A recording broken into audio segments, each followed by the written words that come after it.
Sa ating latest satellite images, patuloy natin minomonitor itong low pressure area na nasa loob ng Philippine Area of Responsibility. Huli itong namataan mahigit 1,375 kilometers silangan na extreme northern Luzon.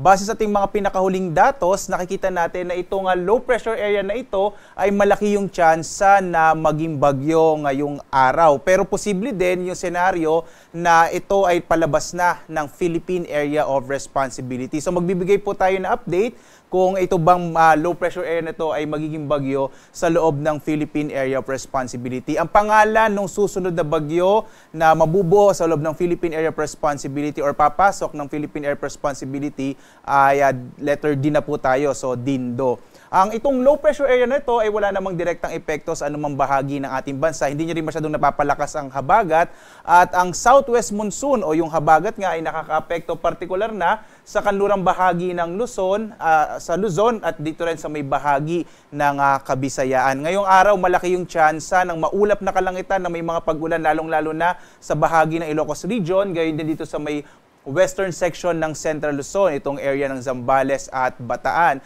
May thunderstorm advisory tayo around 3 AM ngayong araw at posible yung mga pag-ulan lalong-lalo na sa may bahagi ng Central Luzon, gayon din sa ilang bahagi ng Cavite, Batangas at ilang bahagi ng Kamaynilaan. But generally, ngayong araw ay asahan pa rin natin yung mga isolated o pulupulong pag-ulan.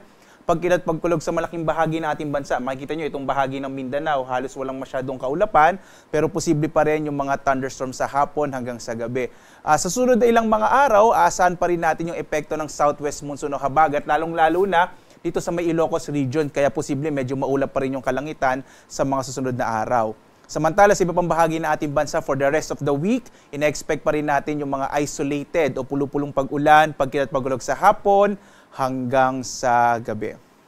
At dito nga sa Luzon, inaasahan natin na malaki yung tsansa ng mga pag-ulan sa may bahagi ng Ilocos Region, Zambales at Bataan. Dulot yan ng southwest monsoon o hanging habagat. Sa nalalabing bahagi naman ng Luzon, kasama rin yung Kamaynilaan, asahan pa rin natin yung mga isolated o pulupulong pag-ulan, pagkilat pagkulog sa hapon hanggang sa gabi. Magagamit ninyo yung payong ninyo dahil sa tanghali, medyo mainit pa rin yung panahon, pero sa hapon, malaki yung tsansa ng mga pag-ulan.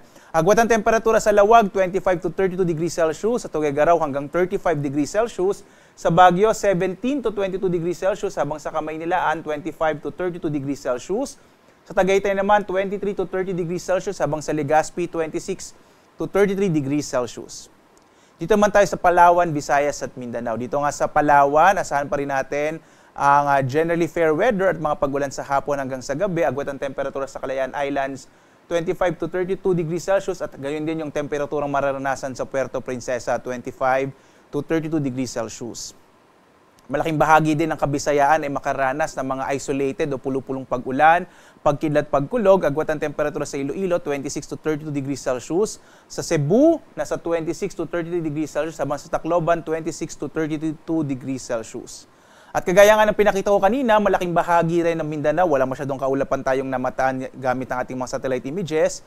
At asahan pa rin natin yung mga isolated rain showers and thunderstorms sa malaking bahagi ng Mindanao. Sa Zamboanga nga, agwat ang temperatura, 25 to 33 degrees Celsius. Sa Cagayan de Oro, 26 to 32 degrees Celsius. Habang sa Davao, 26 to 33 degrees Celsius.